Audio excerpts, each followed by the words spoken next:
Let's welcome in our co-hosts on this first day of October. And nothing says fall to me more than the Admiral Bill Stubblefield back from Quantico yesterday, where I understand everybody was a flag officer had to be present. Bill, were you invited to the big meeting? I was not invited. I took offense. It's an oversight. It's an oversight. Terrible oversight.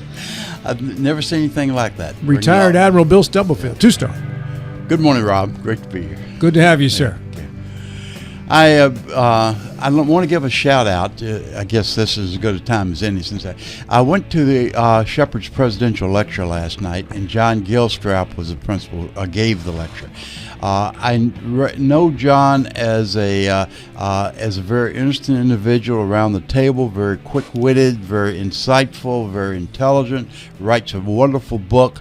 All of these things I knew of John. I did not realize what a gifted entertainer he was. For about an hour and 20 minutes, he had everybody enthralled, laughing. He was humorous. He was insightful, penetrating. It was a wonderful presentation. So I thought John did a great job. And it was free. That's even better. Yeah. Let's also say good morning to Mike Allers Jr. Michael, good morning to you. Good morning. We are kicking off Italian Heritage Month. Ka-ching. Officially. Yeah, October, we get a month. Yeah, Mike is Italian. Sicilian, actually. There you go. Yeah. It's one of my people. Yeah. My tribe, Bill. Yeah. So we're going to hear even more about Italians than what we normally do. If that's possible. I'm excited, Rob. Rob and I want to feel seen. Seen and heard and felt. Yes. Yeah. If it's possible to get more than 2 hours of that kind of content in a 2-hour show, we're going to find a way to do it this month. I can just sense this enthusiasm that's welling through our listening and viewing audience this morning. Say, good grief, 2 hours of listening and talking about Italian. I think that's a great show. What more can you ask for? I don't think you could top that kind of a show. To me, I think it's the best show you could do. Yeah. Yeah, everybody's going to get an honorary Italian name on the program today, and that includes Eddie Gochenour, our county commission president. Eddie, good morning to you. Hey, good morning, Rob. And, call him Eddie the Bull. Eddie the Bull. Yeah. Also, Matt Winebrenner. Chad. I keep calling him Matt. Yeah, I know him, Matt Winebrenner. Now that's in my head. Chad Winebrenner. Good morning, Chad. How are you? Good morning. How are you? Yeah, great to have you here. Chad is the deputy county administrator. When Gary, of course, is Gary Wine, the county administrator. Eddie, we had you on Friday for a few minutes to make an announcement in regards to a grant that will allow the county to hire additional firefighters, and maybe you can get into more detail with us about that than we could do on Friday. Yeah, it's quite a process. It's a SAFER grant that's funded through the federal government, and we applied. Chad, when do we actually start that process? We started the process for application back in April. Yeah, it's been quite a while. Okay, so our grant administrator, Elizabeth Lapchek, who does a tremendous job in writing, she worked with the fire chief, Marty Roberts. She worked with Chad very closely. She worked with Gary. Once they got all the documentation together, they sent it out to the International Association of Firefighters, who also supports this grant, for them to review it and make any suggestions on any verbiage that needed to be done. But it's going to take our Berkeley County Fire Department from 36 to 48, which will take us from 2-person in each station to 3, which is a tremendous step forward. I've always been concerned that even though we had to start very easily, very small, but still having one guy basically on the pump and one guy dragging the hose line through the front door, there's a huge safety issue. And these guys are trained and they know what they're doing, but still those things can happen. So, but having that third person there it creates a much safer environment for our firemen, and it's much more efficient for the public that we serve. So this is really a great opportunity for Berkeley County, and understand that this is also a competitive grant. People all across the country apply for these dollars for hiring of firefighters, and we were fortunate enough to be able to be awarded.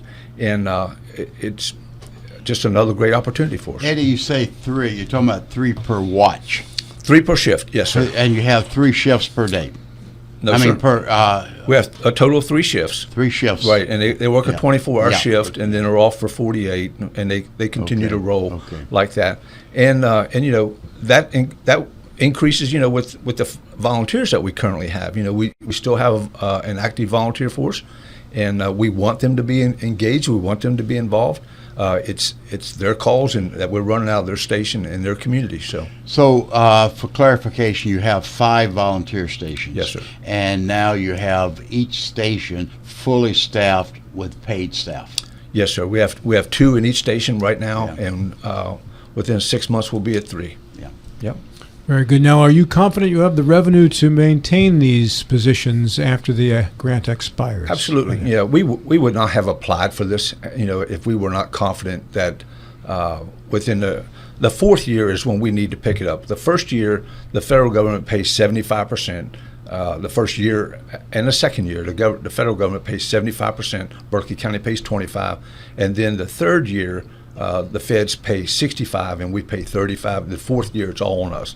So yes. Yeah, we would never have applied for this and then wait at the end of 3 years and tell folks, I'm sorry, we don't have the money. But now this is not the first time you've done something like this. You've had COPS grant in the past. That's the same funding profile. Well, we have, Yeah. and we've also been awarded the SAFER grant in the past. That's how we were able to get 24-hour staffing at Baker Heights. When we started into this career firefighting, that was one of the first SAFER grant we got was for Baker Heights Fire Department. Yeah. Walk us through this, Eddie.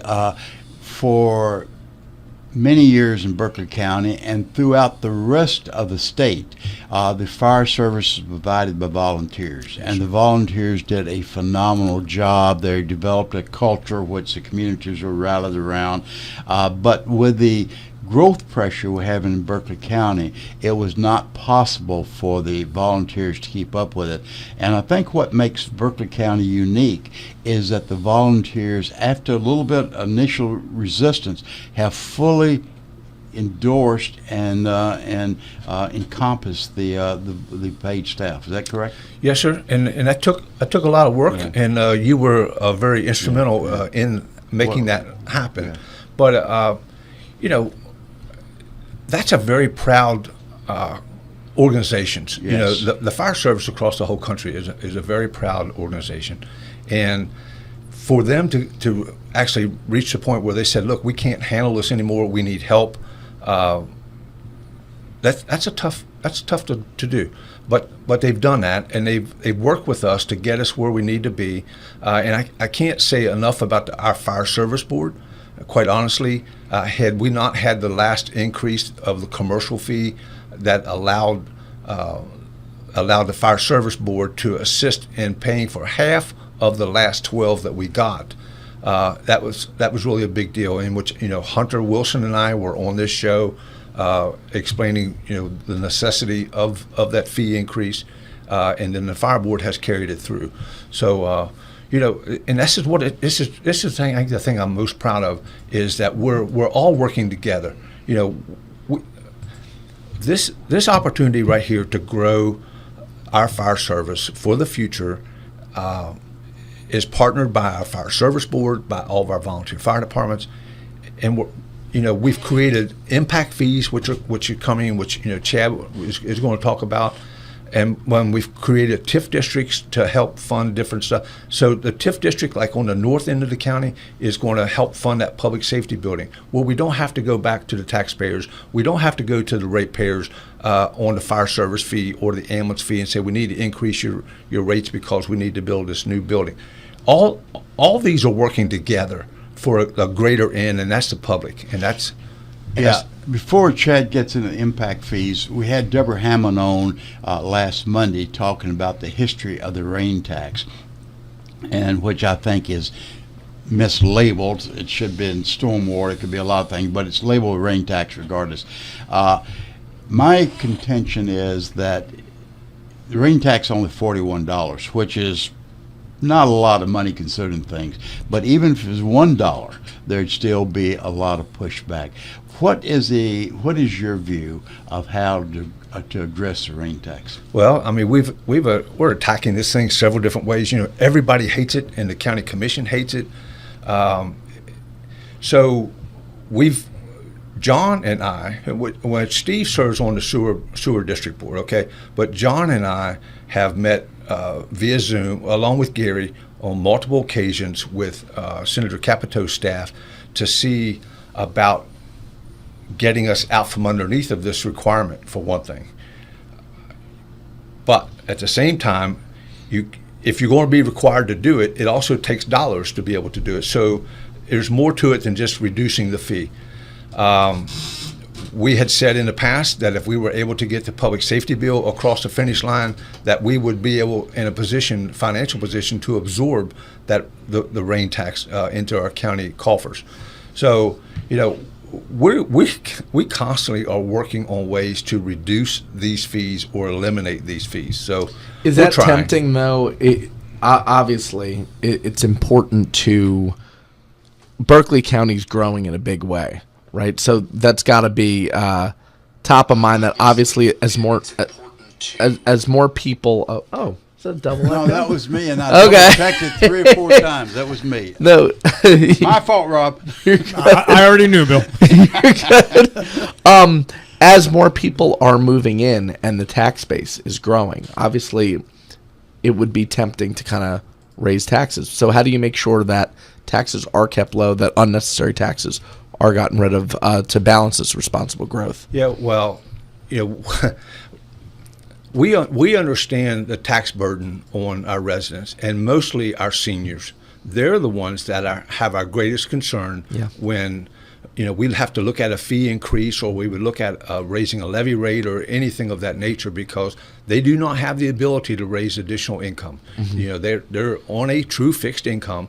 So we have to watch that we don't price them out of this community. So we're very conscious of that, and it's, you know, we talk about data centers have been conversation for quite a while, and there's a tremendous revenue source. You know, after we went and fought for it, there's a revenue source there that it is my desire, and I can't speak for the commission because we haven't really talked about it, but it's my desire. I feel that if we can get 3 or 4 of these data centers up and running, then we will be able to push our levy rate down on our entire tax folks on every household. For the people that are opposed to that because of, you know, reports that are of like the noise or concern about preserving kind of the beauty of the area, I guess the upside would be, well, look, it'll keep taxes down. It will, yeah. I'm hoping that it will. I mean, that's the desire.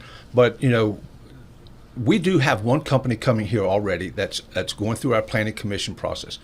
I had the opportunity to visit their site in Sterling.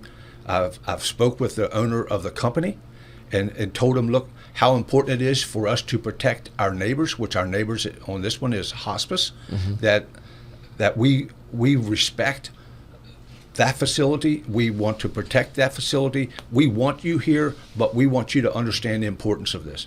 And they assured us that they understood that. We've met with their engineering firm. You know, the governor's bill, quite honestly, says that they didn't have to abide by any of our regulations, okay, which I think is a mistake. But this company, they're going through our process. They've not pushed back on one thing yet. So I'm hopeful that they will follow our process and respect our neighbors and be a good partner in this community. Eddie, the one that you're talking about near hospice is getting their power from the pole. Yes, sir. They're not doing the generators from the pole. Will that impact the electrical rates of the area? I'm not sure. I'm not sure about that. I mean, it could, or maybe it won't. I don't know. I don't know that. I wonder who would. Yeah, I don't know, but this is the kind of important part. If we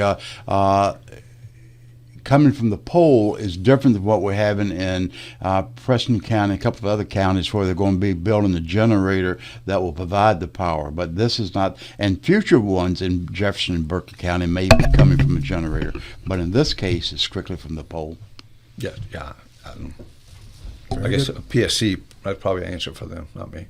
Chad, you were going to talk about the impact fees even further? They don't start till November 1st, correct? Yeah, November 1st. The commission approved, I believe, 2 weeks ago to have the implementation date on November 1. Right now, we are finalizing a lot of internal procedures for collections, making sure that all of our systems are ready to account for the fees so that when November 1 hits, everything goes off without a hitch. We're working very closely with the city to make sure that everything is good on their end. We've had a lot of great conversations with them, and we are 97% there as we sit here today. So. Do you have developments? If as I understand it, if you've already started a development, you're not subject to the impact fees as you complete your development if you're in the construction business, correct? It doesn't have anything to do with the development. It has to do with building permits. Building permits. Yes, sir. Okay, so if you're halfway through a planned community and you haven't secured all of your permits, for maybe the second half of that community, you would be subject to the impact fee? Is that how that would work? That's correct. Okay, very good. Further understanding. All right, and then in regards to commercial properties, that's been shelved for a while? That's correct. Yeah, for right now. Yeah, and we will visit it, but in order for us to, the commercial community here was just hit with a hefty increase in their fire fee, and commercial growth is what you want. I mean, they're the ones that are paying basically the double taxation and compared to residential. So that's the growth that you want. As long as it's a clean environmentally, those are the businesses that we want. But so we got to be careful that we don't turn them away or put them in a position where it's not feasible for them to be here. So right now, commercial is not going to be subject to an impact fee at all? Currently. Okay. But it will be. It'll come, yeah. We just have to work on that. Yep. Yeah. Change subject? Sure. Okay.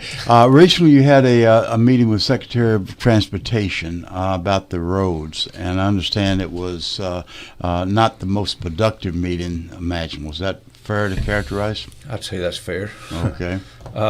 What made it not productive? Well, almost everybody in this county is either complaining about the rain tax or roads, one or the other. So this commission works very, very hard of trying to establish relationships, get something done with our roads. Route 9 is a very, very high priority. Route 901 that leads from Hedgesville to Spring Mills, Novak Drive, Harold Drive, Route 45 West from Exit 12 to Arden. All these roads, they need attention. We need some new roads. And we were told by the secretary that if you want a new road project in your county, you will be required to bring money to the table.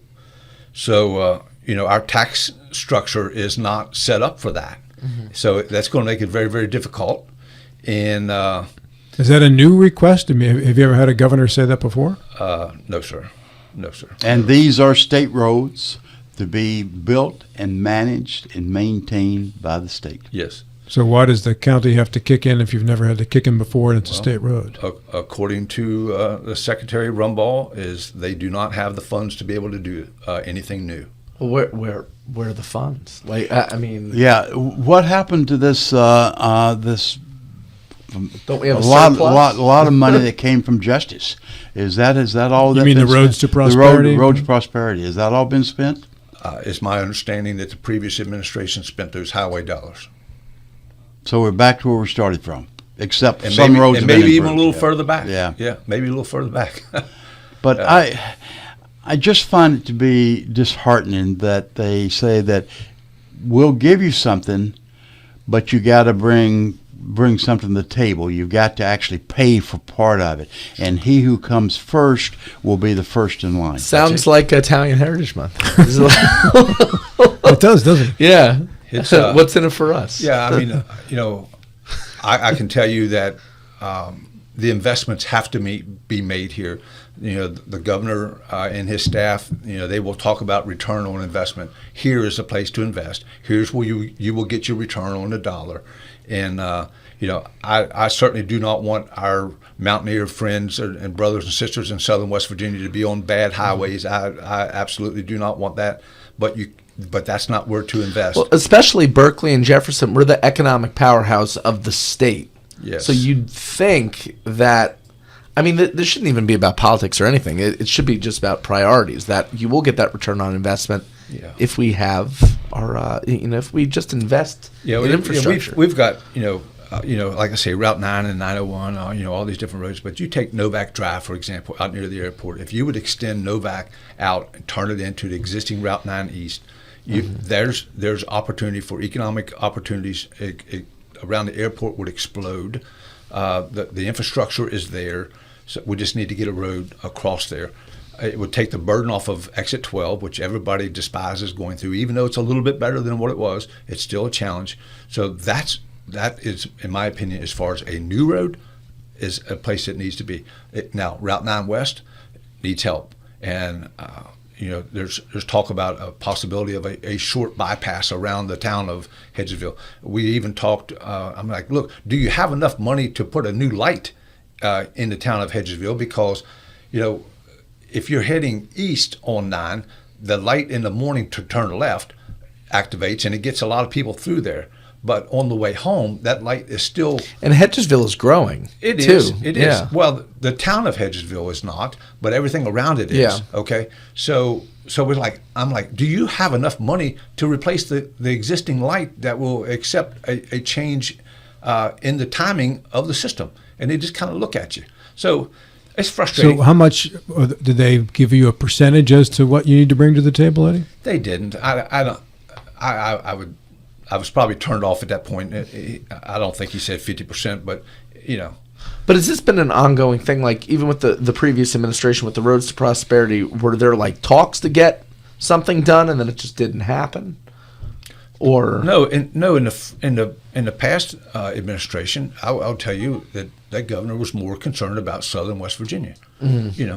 It's just the way it was, and it's a shame because here's where you have to invest in new roads. Yeah, and Governor Justice did give out a roadmap of how the money would be spent, and I don't think we as a county had a lot of input, but he as a group designated a certain amount to all the counties, so we got some. Did we get our proportional share? I don't believe we did, but we did get some. Yeah, and that was a 30-year bond that they did, and I forget how many millions. It was a tremendous amount of money, but that was a 30-year bond. Well, I can tell you, those roads will need to be repaved before that bond is ever paid off. Mm-hmm. So we're in a hole. Eddie, 1 minute left. Is there anything new you wanted to bring to the table in the final minute? I don't know, Chad. Anything you want to kick in on? So as we talked about the fire service growing, I just want to add with volunteers being on board. When we signed the MOUs this year, we all came to the table, all 5 volunteer companies, the county, the commission, everyone together, and we got through that process with almost no fights, no grumbles, no changes. And from someone who's had a lifetime of service in emergency services, that speaks volumes as to where we are today in Berkeley County with our relationship. Good note to close on. And we have applied for a COPS grant for 5 additional deputies. So we keep pushing for them as well. All right. Thank you, Eddie. Thank you, Chad. thank you.